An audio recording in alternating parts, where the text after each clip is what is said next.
ஒரு கிராமத்தில் ரவி என்ற சிறுவன் இருந்தான். அவன் மிகவும் புத்திசாலி, ஆனால் யாருக்கும் உதவி செய்ய மாட்டான். ஒருநாள் பள்ளிக்கு செல்லும்போது சாலையோரத்தில் ஒரு முதியவர் சுமையுடன் நடக்க முடியாமல் இருந்தார். சிறுவனிடம் உதவி கேட்டார். அவரைப் பார்த்த ரவி, எனக்கு நேரம் இல்லை என்று சொல்லி சென்றுவிட்டான். அடுத்த நாள் ரவிக்கு பள்ளியில் முக்கியமான தேர்வு. ஆனால் அவன் புத்தகப் பையை பேருந்தில் மறந்துவிட்டான். ரவி அழுது கொண்டே சாலையோரத்தில் நின்றான். அப்போது ஒரு மனிதர் வந்து கேட்டார், ஏன்பா கவலைப்படுகிறாய்? அந்த மனிதர் முந்தைய நாள் ரவி உதவி செய்யாமல் சென்ற அதே முதியவர்.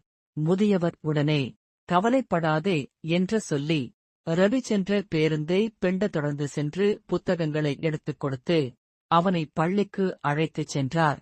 ரவிக்கு தேர்வு நன்றாக எழுத முடிந்தது.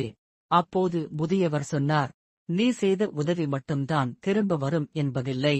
நீ செய்யாத உதவியும் ஒருநாள் உனக்கு ஒரு பாடம் கற்றுத்தரும் என்று. அன்றிலிருந்து ரவி யாரைக் கண்டாலும் உதவி செய்ய ஆரம்பித்தான். நாம் செய்யும் சிறு உதவி கூட பெரிய மாற்றத்தை உண்டாக்கும்.